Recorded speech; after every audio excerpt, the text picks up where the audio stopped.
Pada tahun 2007, seorang lelaki Perancis berusia 44 tahun pergi ke hospital kerana sakit kaki.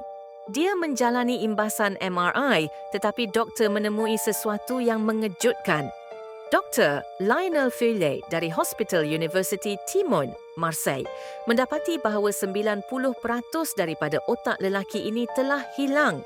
Hanya sedikit bahagian otaknya yang tinggal di sekeliling tengkorak.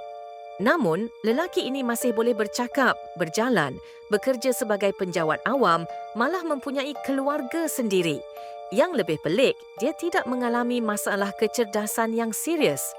Identiti lelaki ini tidak pernah didedahkan, tetapi kesnya menjadi perbincangan dalam dunia perubatan.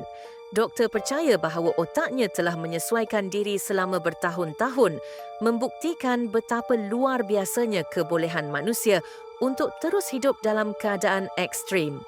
Bagaimana seseorang boleh hidup hampir tanpa otak? Ini kekal sebagai salah satu misteri terbesar sains.